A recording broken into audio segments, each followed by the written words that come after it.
você que está aí, boa noite, acione o sininho, dê o like, subscreva e partilhe o canal. Partilhe, para ajudar esta imprensa independente a sobreviver. Boa noite, Anselmo. Então, o que é que achas da nossa justiça? Boa noite, Dr. William, boa noite, estúdio, e boa noite a todos os telespectadores que nos seguem, tanto residentes como na diáspora. Bom, a nossa justiça,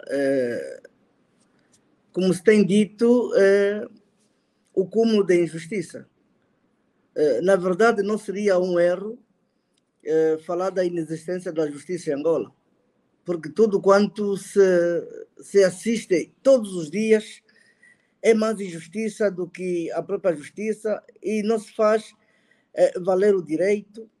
Por isso é que o país está como está, sem regra, sem ordem, porque não há de facto um peso que faça equilibrar as vontades do executivo. Portanto, nós estamos nessa situação muito delicada, é preciso resgatar Angola. E quando de facto rompemos ou quando não respeitamos o princípio estabelecido pelos cientistas, refiro-me a John Locke, que estabelecia ou que estabelecera a divisão de poderes ou a separação de poderes, o executivo, o legislativo e o judicial, era na perspectiva de que houvesse equilíbrios, porque o poder não pode se estender até onde não se puder, até o infinito. Como dizia alguém, que a corda do cabritismo não pode se estender ao pasto dos outros. E o que estamos aqui a assistir é que todo mundo está envolvido no sistema de corrupção, e isto não poupou até aquelas entidades que mereceriam um pouco mais de recato, um pouco mais de responsabilidade, um pouco mais de isenção, um pouco mais de consciência ética. E isso não acontece em Angola. Por isso é que nós estamos a ver aqueles que deveriam, de facto, tutelar pelo órgão, são os primeiros a violar. Aqueles que deviam, que têm responsabilidade de cuidar das questões sociais para evitar conflito, são eles que promovem os conflitos. Então, nós estamos num país, de facto, sem definição em termo social, e em termo político estamos mal, porque a política assim não se faz. A política assim não tem sentido. A política, quando não tem ética, não tem sentido. E as pessoas vão andando, vão falando, mas o povo lá saberá julgar que esses políticos perderam de facto o seu valor. Portanto, eu desse país já não espero muita coisa enquanto este grupo ainda estiver aí. Ok. Malundo, rapidamente, na introdução, o que é que achas da politização da nossa justiça, que tem estado a comprometer toda esta ladainha de combate à corrupção? Boa noite, William Tuné, boa noite ao Sam, boa noite ao estúdio. A justiça angolana, como todos sabemos, não temos uma justiça independente. A justiça faz parte ou obedece ordens do sistema político e, como tal, a justiça não pode funcionar. Quando estamos amarrados ou quando estamos sequestrados, nós não podemos trabalhar da forma como nós gostaríamos de trabalhar. E a justiça angolana, neste caso, recebem praticamente ordens. O poder político é que decide, é que decreta as sentenças, é que envia recados como as sentenças devem ser, quem deve ser condenado e quem deve ser absolvido. E, como tal, eu só tenho a lamentar que o nosso país, passado quase 50 anos, nós estejamos ainda a viver esse tipo de situações. Eu pensaria que, passados 50 anos, eu era miúdo quando Angola se tornou independente. Eu tinha esperanças que, depois de 50 anos, nós estaríamos num lugar muito melhor, mas não é isso que está a acontecer e vamos ver para onde é que a gente vai parar. Mas se as coisas não mudarem nos próximos anos, eu acho que nós seremos mesmo dos piores países do mundo.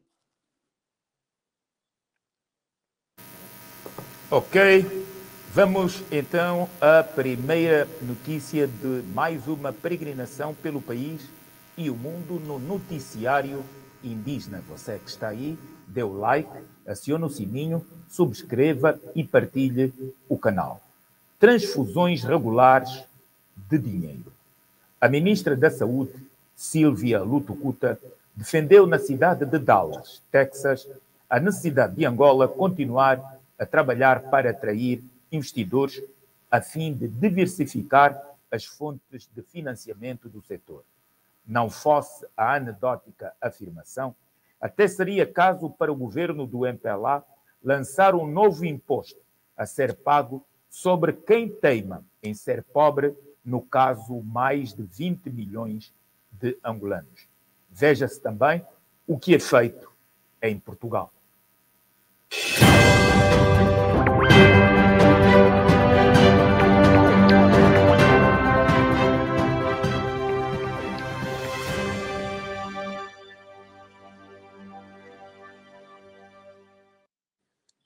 Em declarações à imprensa pré-selecionada a propósito da Cimeira Empresarial Estados Unidos da América-África, a governante disse que o Sistema Nacional de Saúde depende quase na totalidade do orçamento geral do Estado e recebe uma percentagem de doações internacionais inferior a 5%. De acordo com a titular da pasta da saúde, trata-se de uma percentagem de contribuições muito baixa, o que obriga o executivo a trabalhar numa estratégia para encontrar novas fontes de financiamento. As outras fontes de receitas para o setor, segundo Silvia Lutucuta, podem ser por via de comparticipações, seguros públicos ou parcerias público-privadas. Silvia Lutucuta disse ainda que esta é uma estratégia em que estão a trabalhar com os Ministérios das Finanças, do Planeamento e da Ação Social, sublinhando a imperiosa necessidade de o país procurar outras fontes de financiamento do setor fora do OGE, já que, para o Executivo, é mais prioritário o setor da defesa, forças de segurança do que a saúde. Nos últimos anos, o governo tem supostamente feito fortes investimentos no setor da saúde, com a construção de novas unidades hospitalares, incluindo hospitais de referência, malgrado as elites do regime do MPLA recorram a hospitais estrangeiros quando têm um problema de saúde.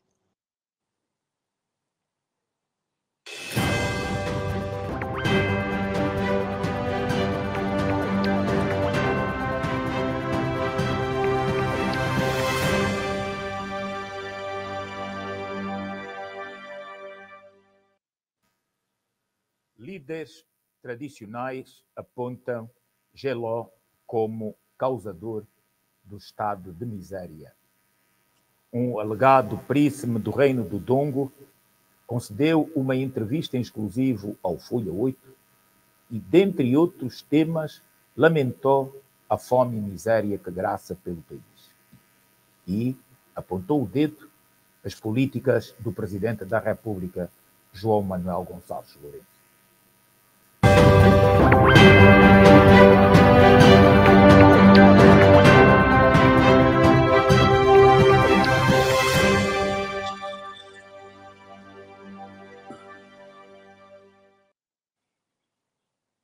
O Reino do Ndongo foi um estado pré-colonial africano atual em Angola, criado pelos Ambundos e cujo nome inspirou-se no atual país. O príncipe Venâncio Lukungu, descendente de Angola Quiluange da rainha Nzingambandi, falou dos problemas que existem no Reino do Ndongo, no qual o mesmo pertence. Destacou também o estado atual do país, realce ao elevado índice de pobreza dos angolanos. Não faz sentido um príncipe, alguém que prima pelo seu povo, pela sua terra, pela sua língua, vender-se, não é?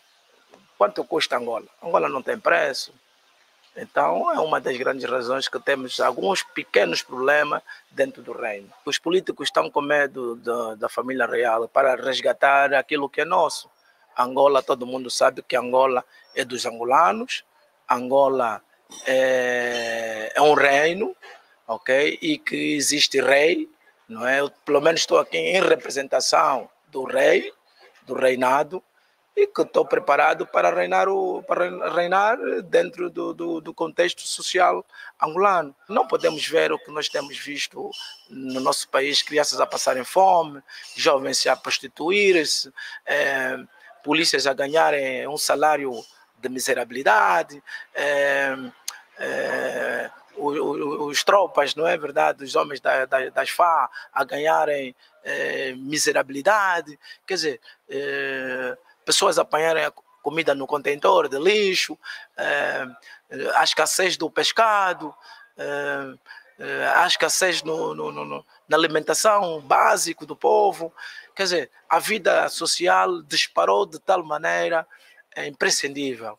Durante a entrevista, apontou a má governação do presidente da República, João Lourenço, como responsável pelo sofrimento no país.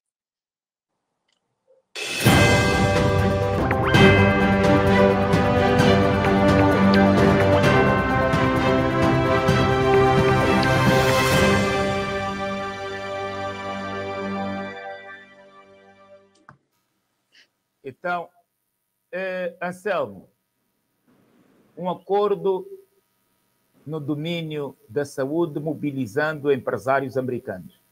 A saúde na América é privada. Quem não tiver seguro de saúde corre um sério risco de não ter assistência. Aliás, no tempo do Obama, equipas foram para o Reino Unido tentar apreender como é que é o sistema público britânico para o implantar na América, mas não foi bem sucedido pela tradição americana de seguir aquilo que são as suas regras.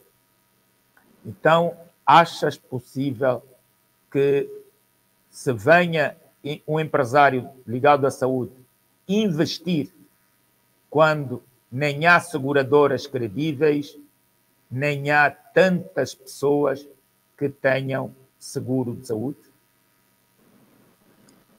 Dr. William, este aqui é o problema da bicefalia. Nesse preciso momento, o empresário está com dificuldade de se definir qual é o posicionamento, porque de dia se comporta como alguém que é aderente à democracia e de noite é ditador. E ele tem dificuldade, de facto, de perceber o que, de facto, o país precisa. E tem muita dificuldade de conceber as políticas públicas. Primeiro é que nós temos que nos organizar. Nós temos que nos aceitar a nossa própria realidade. Nós temos problemas muito gravíssimos, porque não se consegue até atender o fundamental ou o essencial, a alimentação. As pessoas aqui são pobres. Como é que nós vamos fazer compromissos com empresas ou com entidades que amanhã venham a carecer o próprio sistema de saúde? Se nós, nessa altura, estamos a pedir que a saúde deve ser, de facto, tratada de maneiras que atenda as pessoas. Isso já temos aqui essa dificuldade. Número 2, eu tenho também dificuldade de perceber o objetivo dessa cimeira. Fala-se da cimeira empresarial. Como é que na cimeira empresarial o governo angolano faz se representar com políticos? Como? Será que o presidente da República não tinha uma outra estratégia, uma outra agenda em que pudesse, tanto levar o seu grupo de políticos num outro encontro onde fosse apenas o governo americano a interagir com o governo angolano em termos de política, troca de experiência, parceria? Tinha que ser naquela cimeira, que até uma cimeira global, não falou só de Angola, houve mais outros assuntos, que até definisse como cimeira empresarial. Portanto, o MPLA está numa confusão tal, que não está a saber escolher o que é. E depois, esse hábito de estender a mão sempre para poder receber donativos, e que os próprios donativos depois também são desviados, porque não aplicam. Esse é o problema da conjuntura africana. Os africanos gostam de pedir dinheiro, mas não aplicam para aquilo que eles pedem. Depois desviam, aparecem nas contas dos motoristas. Portanto, nós temos uma dificuldade muito grande, aliás, temos um problema muito grande, É um problema que Anselmo, é bom dizeres os africanos no poder. Eu sou africano e não me incluo nesta forma de ver e lá do ar sincrónica. Muito obrigado, já voltaremos, Malundo. Agradeço pela correção. Bem, esta cimeira América-África não vai trazer nada de novo, não vai melhorar a saúde pública dos africanos.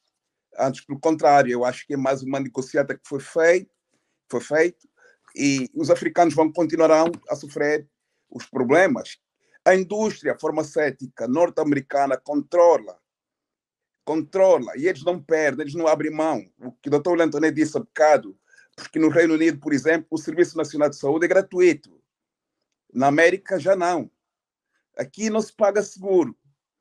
As pessoas têm uma enfermidade, dirigem-se ao hospital e não se paga seguro de saúde, como se paga na Holanda, por exemplo, ou na América, e quem não tem seguro de saúde, imagina lá uma pessoa que esteja desempregada, como é que vai obter um seguro de saúde? Quer dizer, um desempregado, se ficar doente, corre o risco de morrer.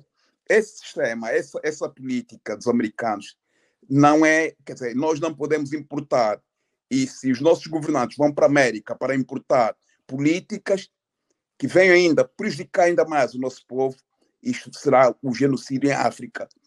A América, nem tudo, eu disse a semana passada, nem tudo que é feito nos países ditos desenvolvidos, nós temos que imitar ou importar.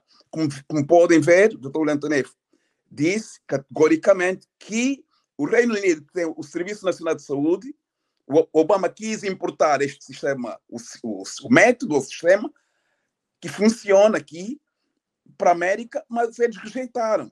Os grupos que controlam, que fazem milhões e bilhões, mesmo a indústria farmacêutica mundial, é por isso que ainda não temos a vacina contra a malária, porque eles não estão interessados, não querem, e eles não aceitaram, preferem prejudicar, preferem que as pessoas continuem a sofrer e a morrer do que perder dinheiro. Eles acham que assim perdem dinheiro, porque o seguro de saúde dá dinheiro.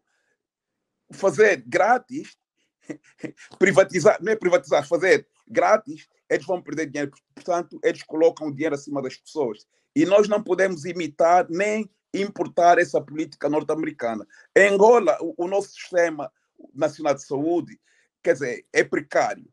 Se é precário, por que é que os empresários, as pessoas que querem comprar ou privatizarem mesmo, se o governo não consegue fazer nada, podemos pensar em privatizar.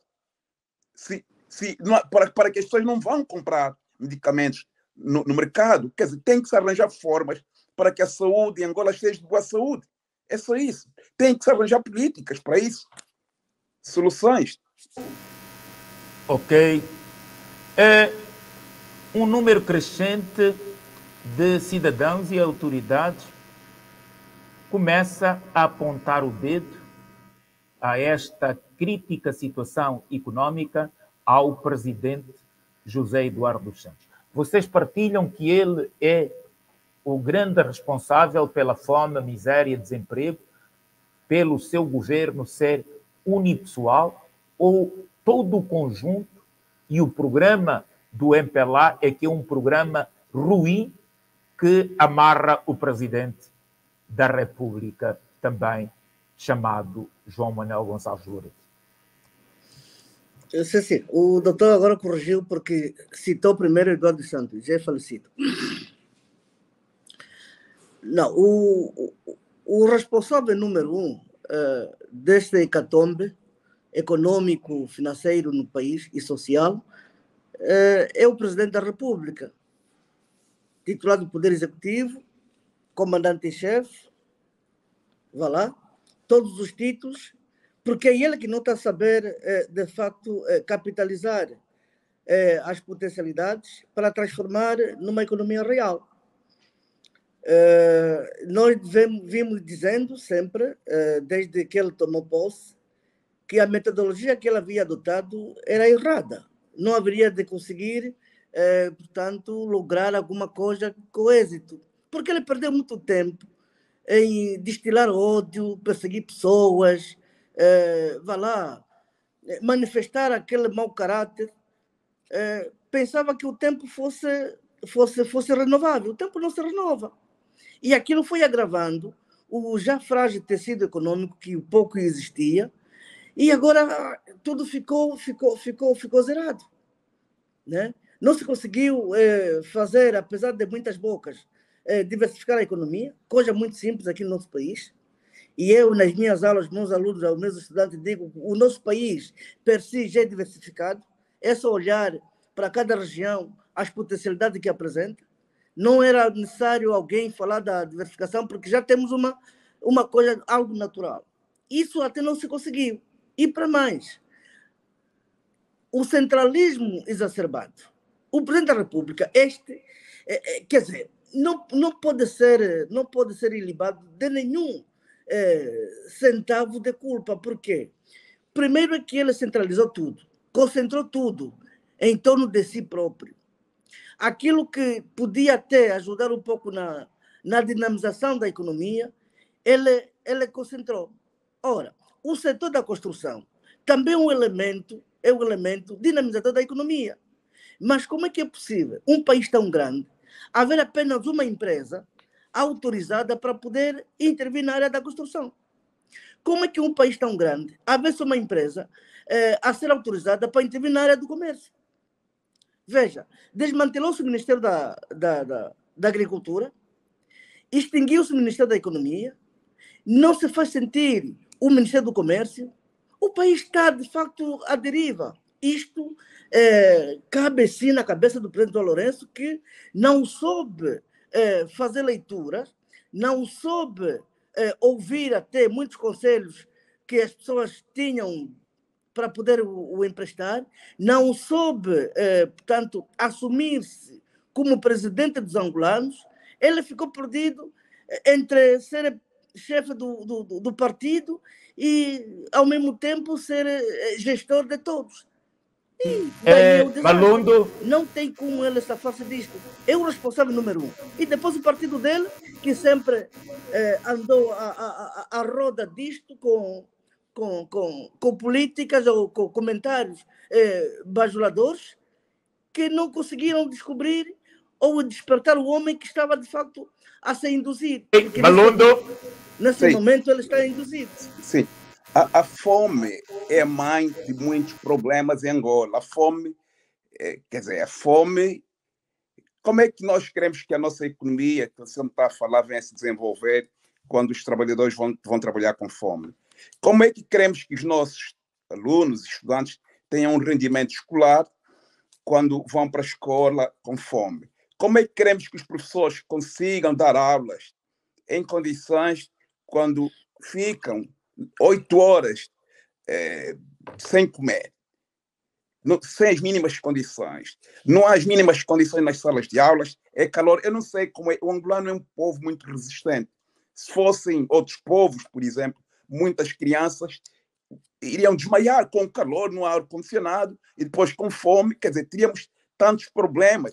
Temos problemas, mas teríamos tantos problemas. É que o nosso povo é muito resistente, é um povo muito heróico. Porque eu não me imagino estudar, ficar 8 horas sem comer e ficar aí escutar um problema. Como é que eu vou aprender? Não há como você assimilar a matéria com fome.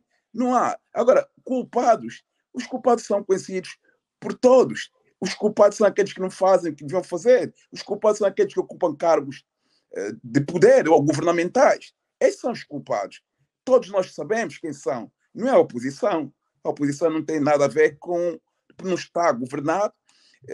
Quem está no poder é que deve assumir a sua responsabilidade e dizer que nós falhamos aqui, falhamos a toda a dimensão do terreno. E devem assumir e pedir desculpas às crianças que passam fome. Em Angola nem temos, você me falou, ministro da Economia, não temos também, Anselmo, não temos um ministro contra a pobreza. Quer dizer, nem ministro contra a corrupção. Temos, mas estamos a combater a corrupção. De que maneira? De que maneira é que estamos a combater a corrupção se não temos ministro contra a corrupção? De que maneira é que estamos a combater a pobreza e a miséria se não temos ministro da luta contra a pobreza? Como é que vamos... Quer dizer, nós não podemos estar a falar que estamos a fazer quando não temos nada no papel. Você tem que ter algo no papel, um plano, um projeto, um plano de ação, um projeto, para começar e acionar e trabalhar seguindo os passos que você planificou. Ok, vamos agora passar para o Médio Oriente.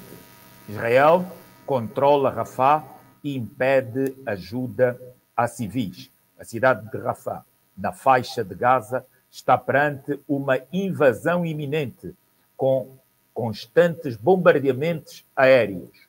Os Estados Unidos, principal aliado e cúmplice na mortandade de mais de 34.800 palestinianos, incluindo 15 mil crianças, um verdadeiro genocídio, já disse que se o governo de Benjamin Netanyahu avançar contra esta cidade, onde se concentram mais de 1 milhão a 2 milhões de pessoas, ele retirará o seu apoio militar.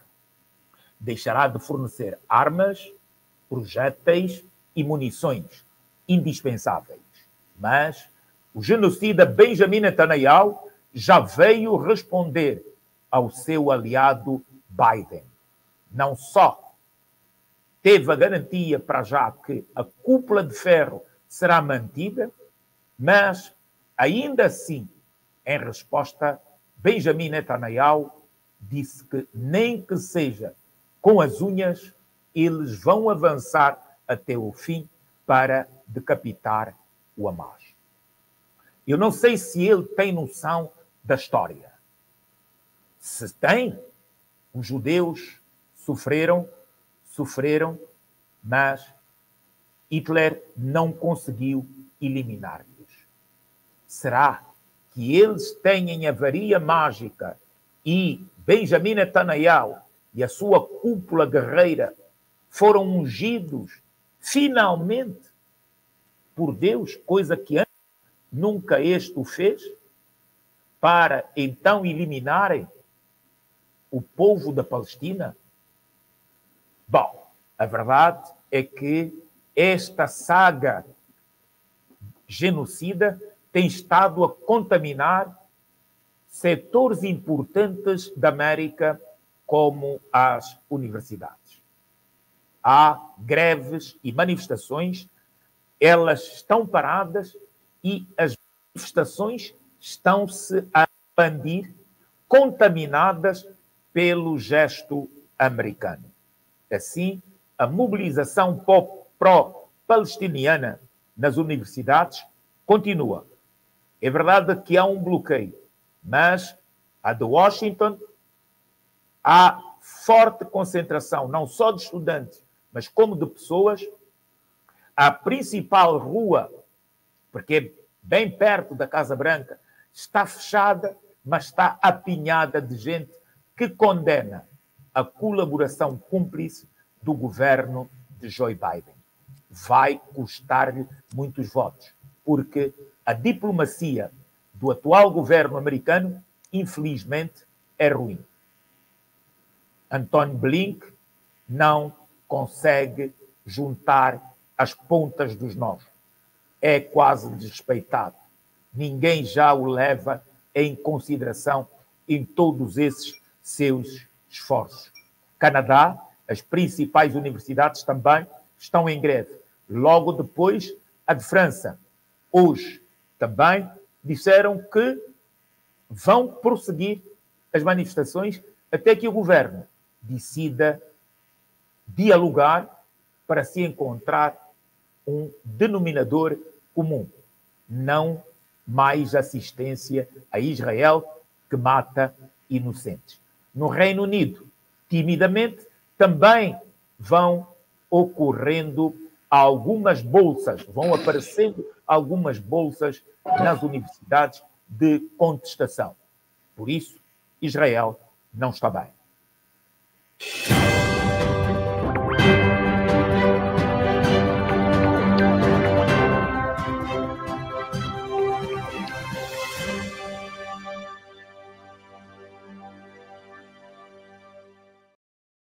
O primeiro-ministro de Israel, Após negar a proposta de cessar fogo aceite pelo Hamas na segunda-feira, 6 de maio, para acabar com a guerra em Gaza, ordenou a entrada do exército em Rafah, tomando a cidade fronteiriça com o Egito, ignorando os apelos da comunidade internacional.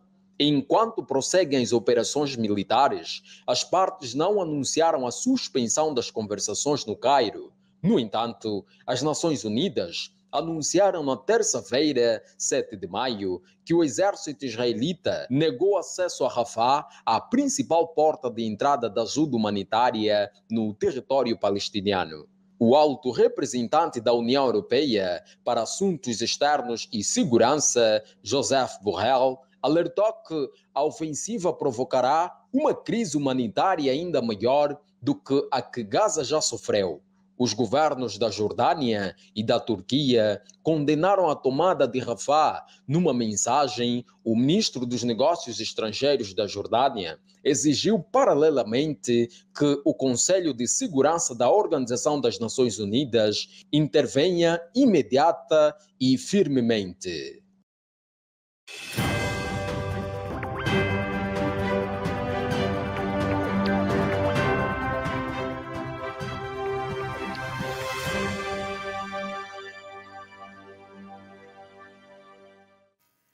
Anselmo, o que dizer desta posição truculenta de Benjamin Netanyahu? Não está contente, é preciso matar mais gente, essa vaidade do umbilical sádica há de prosseguir até onde? Não, doutor William, eu penso que agora podemos falar calmamente, tranquilamente, porque estamos no campo das consequências. Aquilo que se previa meses atrás é que está a acontecer com as comadres a se zangar e as cubas a se destapar. Portanto, o Benjamin Netanyahu está a irritar até aos seus próprios aliados, aos seus aliados mais consistentes, e isto está a deixar, de facto, consequências muito graves.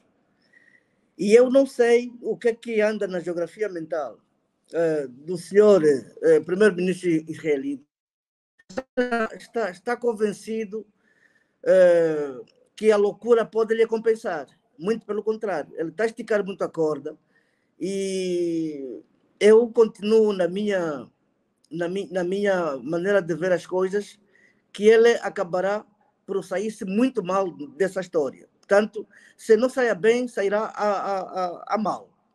E ele também já está a prever o provérbio: quem com a espada mata, com a espada morre.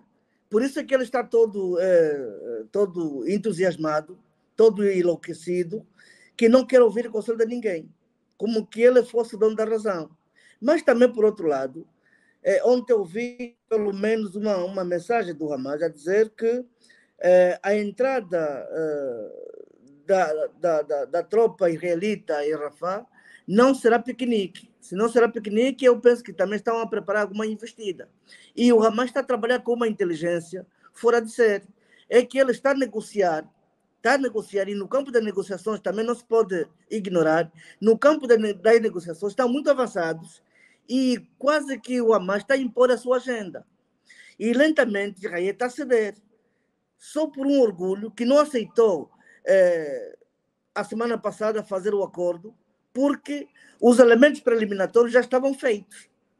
Mas o que ele está a fazer, de facto, de bom, é que quando este conflito terminar, o ambiente das negociações vai ocorrer num sistema já de um Estado quase que reconhecido. Porque o Hamas não será só como uma organização, mas vai agir em nome da Palestina, a Palestina que será um Estado oficializado. Tudo isto por conta desta insistência maoísta de um homem que, como disse o Dr. William, só tem a saga de matar. Mas isso também tem fim. Ele não vai conseguir matar toda a gente. Não vai conseguir matar toda a gente. Por isso que eu dizia, no princípio, que alguém de se recordar também do que se passou nos anos 40. Alguém vai dar razão ao Hitler. Porque, de facto, imagine que esse tipo se multiplique para todo mundo. Isto é uma ameaça à humanidade. O Netanyahu está a se colocar numa posição de se tornar uma ameaça para a humanidade. Não só para para o Médio Oriente, mas para toda a humanidade. É preciso que se pare esse indivíduo, que se ponha fim a este comportamento dele, porque ele não vai terminar enquanto a América não deixar de lhe apoiar. E a mensagem do Biden hoje foi muito clara. E com tudo aquilo que está acontecendo, não só na América, mas no mundo inteiro, eu acredito que a posição da América vai prevalecer e ele vai acabar por estar isolado. E vamos ver nos próximos tempos o que é de fazer, mas a verdade é esta, já está em sequência de derrotas, e o que faltará talvez é a entrega da sua própria vida, que não terá hipótese nenhuma de se escapar dela. Ou ele faz essa guerra para politicamente tentar ganhar alguns dias, ou então ele para, ou é parado, tanto no campo militar como no campo político, ele já está de fora. Até os israelitas conscientes já não contam com ele. Ele é uma carta fora do baralho. Portanto, está a lutar para a sobrevivência, mas não vai conseguir. Ei. Malundo? Sim. Esta situação só vem-nos dar razão. No mundo não há justiça. No mundo não há justiça. E o agressor fazer-se de vítima, o agressor ser defendido desta forma, na mídia mundial, dizerem que os maus são os palestinianos, o Hamas é que é o mau, é que está a matar israelitas, mas quando na prática o que acontece é o contrário. É o contrário. Portanto, quer dizer, as pessoas que tentam defender o indefensável, tentam justificar esses ataques, esse genocídio, quer dizer, eu não consigo encontrar, eu desligo às vezes a televisão quando vejo pessoas a defenderem, pessoas a justificarem e a dizerem que temos que acabar com ele. E houve um cantor americano que apoia o Donald Trump, também disse a mesma coisa, que se for o caso, que matem todos na Palestina. É o Kid Rock, o nome chama-se Kid Rock. Ele disse isso, podem matar todos na Palestina, que eles não fazem falta, são terroristas, todos que estão lá são terroristas e que não fazem falta. E o entrevistador, o jornalista, a apoiar, a dizer, eu concordo com a tua opinião. E quer dizer, eu não sei que mundo é que a gente está. Dizem, os maus, todos nós sabemos quem são os maus. O Benjamin Netanyahu é um genocida. Mas não querem chamar o Netanyahu de genocida. Portanto, esses desequilíbrios mundiais que nós temos, onde há países com armas nucleares e outros países sem armas nucleares, faz com que eles comecem a abusar, comecem a fazer bullying político contra determinados países. Eu gostaria de ver o Israel atacar o Paquistão. Gostaria de ver. É por isso que eu defendo mesmo a África. A África deve ter uma bomba atômica. E não podem continuar. Porque esses desequilíbrios de força, eles dizerem, oh, I can do whatever I want. I can do whatever I want, as much as I can. And no one gonna tell me nothing. Isso tem que acabar. No mundo, você não pode vir com esse tipo de linguagem. Isto chama-se bullying político. E nós não podemos aceitar. Os países africanos, por exemplo, devem estar unidos. Eles não podem pensar que isto é um problema da Palestina, porque amanhã pode acontecer conosco. Os outros países têm que estar precavidos, porque Israel, o que ele está a fazer neste momento, e o Anselmo falou de Joe Biden, vamos esquecer de Joe Biden, porque Joe Biden é o pior presidente que a América, quer dizer, está na lista dos piores. A América já teve tantos piores, mas Joe Biden está lá. E ele não vai fazer nada, porque a sua administração, 85% da administração Biden, são sionistas. Eles apoiam essa guerra. E eles é que financiam. O lobby dos judeus na América tem peso, tem poder, tem força, e manda e dita a política americana. A política externa americana é ditada por eles. Eles é que mandam. Eles mandam na América, mandam na União Europeia. Israel não está na Europa, mas faz parte da União Europeia, participa das reuniões da União Europeia. Israel não está na Europa, mas disputa a Champions League da Europa. Você já viu isso? Por que você acha que eles aceitariam Angola, não estando na Europa, fazer parte da União Europeia e os clubes angolanos virem disputar a Champions League de futebol cá na Europa? Quer dizer, isso demonstra... Já voltaremos, Malundo, a pico aí, mas a maioria dos angolanos são pretos e estão em África, e isso é só para aqueles que são, de facto, ocidentais e têm um viés mental colonialista. Portanto, por isso é que tu vês o apoio que é concedido a Israel vem de potências coloniais, escravocratas, que dizimaram os povos que encontraram onde eles se implantaram. Portanto, aí alguma coisa.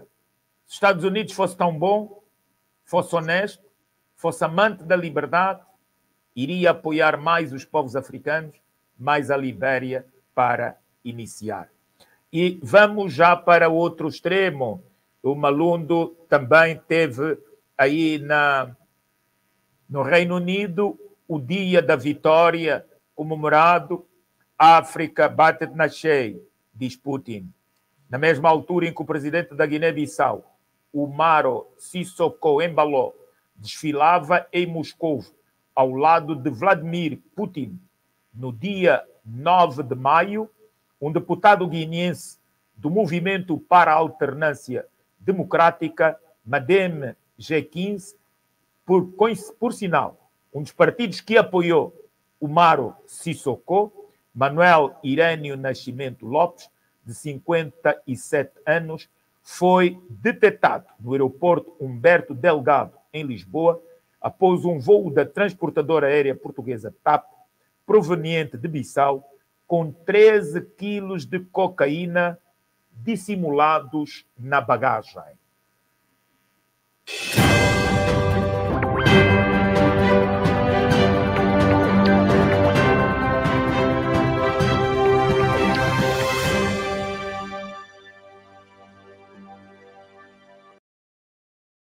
O presidente da Guiné-Bissau, Umaro Sissoko Embalo, viajou para a Rússia, onde vai encontrar-se com seu homólogo Vladimir Putin. A visita realiza-se no âmbito das celebrações do Dia da Vitória, 9 de maio, na capital russa. No encontro serão discutidos vários assuntos, nomeadamente a cooperação Rússia-Guiné-Bissau no domínio da exploração mineira e de hidrocarbonetos e defesa. Enquanto o presidente português, Marcelo Rebelo de Sousa, se entretém a brincar as reparações às suas antigas colônias, nos bastidores de São Petersburgo, detalham-se os últimos pormenores de cooperação militar entre Moscovo e a ex-colônia portuguesa de São Tomé e Príncipe.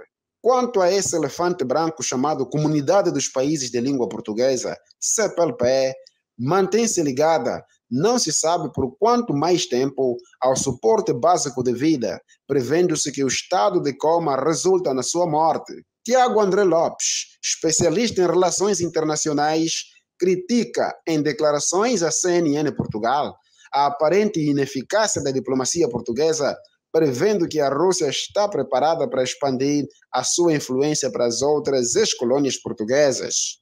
Defende o especialista. Em rigor, não são o próximo alvo. Já lá estão.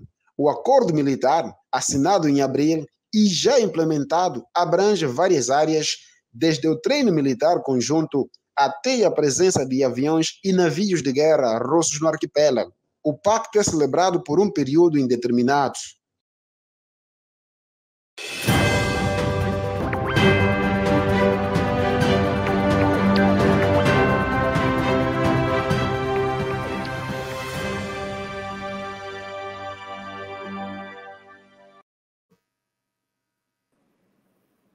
E Anselmo?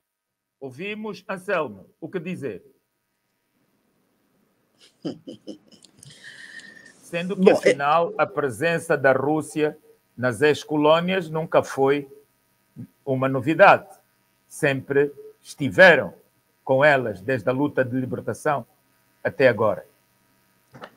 Sim, mas eu começo pelo facto lamentável que esses políticos estão a desvirtuar a política.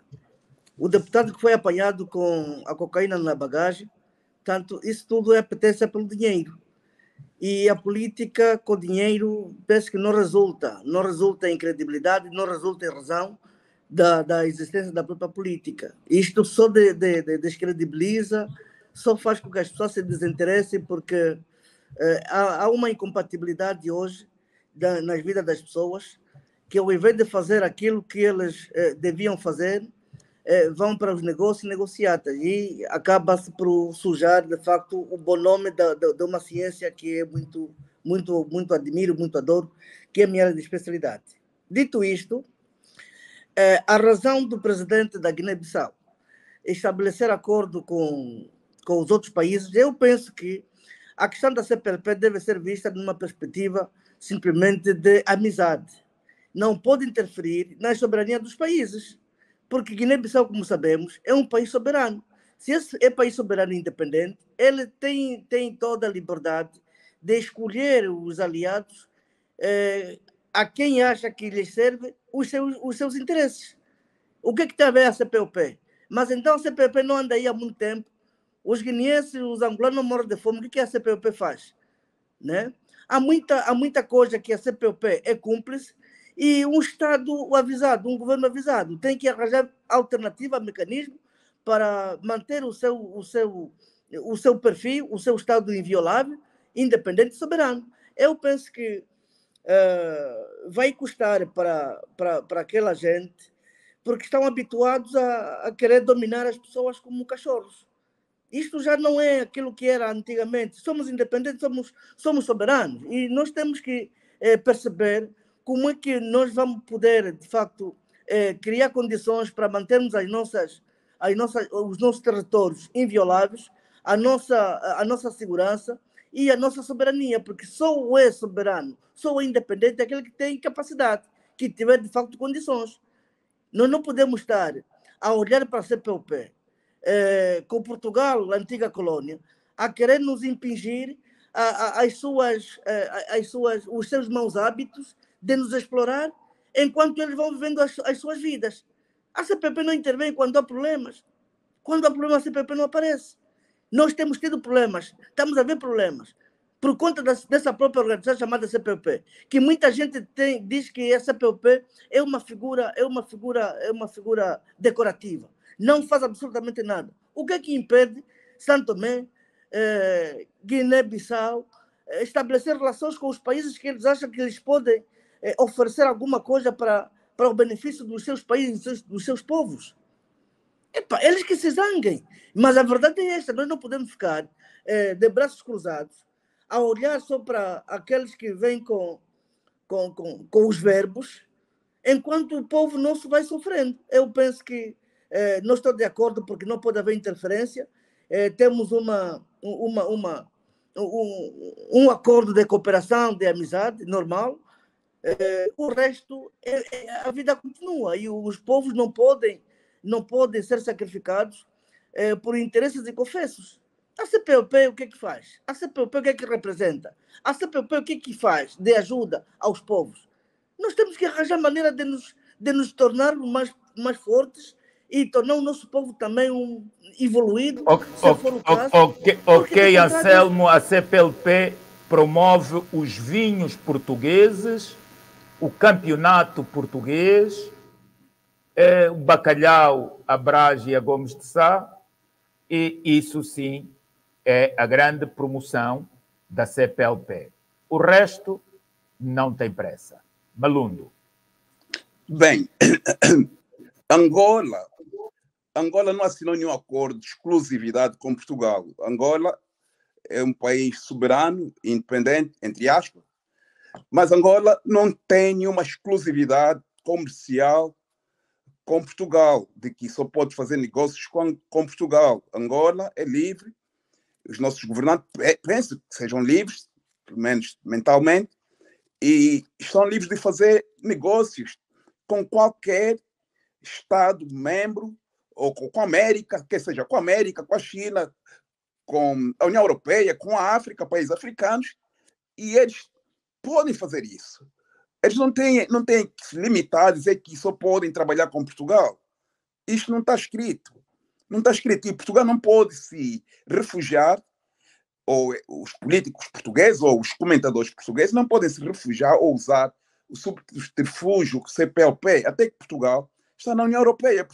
Angola não reclama, não diz, olha, vocês estão na CPLP, mas vocês também estão na União Europeia e vocês deviam nos ajudar nas questões da União Europeia. Angola não reclama, Angola nem consegue abrir a boca, acusar Portugal, e o Brasil está na Mercosul. Portanto, isso não tem que interferir nada. Nessa questão, os países africanos de expressão portuguesa é que perdem, porque estão limitados somente à CPLP, enquanto que o Brasil está na CPLP, está na Mercosul, Portugal está na CPLP, está na União Europeia. Os países africanos estão simplesmente na CPLP. Eles nem conseguem se organizar.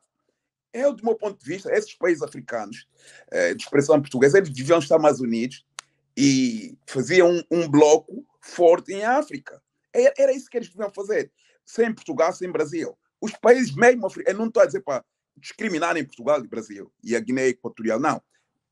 Esses 5 países tinham que estar unidos e arranjarem forma de resolverem muitos dos problemas que assistimos, problemas tais como a corrupção, a fome, esses contratos que eles assinam, que não favorecem o nosso povo, e também a CPLP, a CPLP não reconhece, não respeita as oposições, não respeita a UNITA, a CPLP não respeita a RENAMO, quer dizer, os presidentes, quer do Brasil, o Lula até, pronto, eu vou dar um desconto, o Lula e o outro, o Marcelo e os seus antecessores, nunca vi, quer dizer, foi o Mário Soares que se encontrou com Savimbi, ou pelo menos estava a tentar se encontrar com Savimbi, só que Savimbi tinha fugido para o Ambo.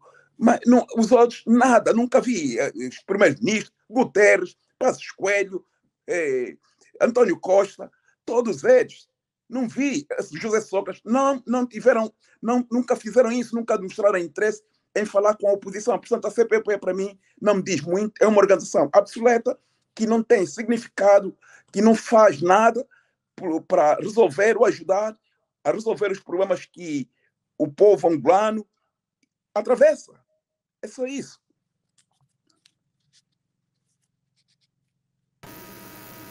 Ok.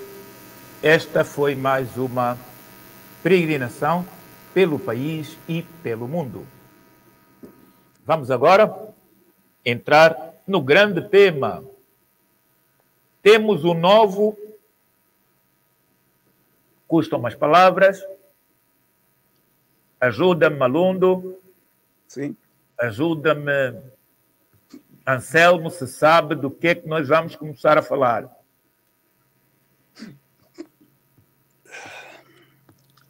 Imagino, mas não faço muita ideia. Novo soldado, um soldado mirim, que é o mais novo milionário que superou Lusati. Ele tem 31 anos e na conta cerca de 25 milhões de euros. Mais até, porque ele tem tão somente 16 milhões de euros, 8 milhões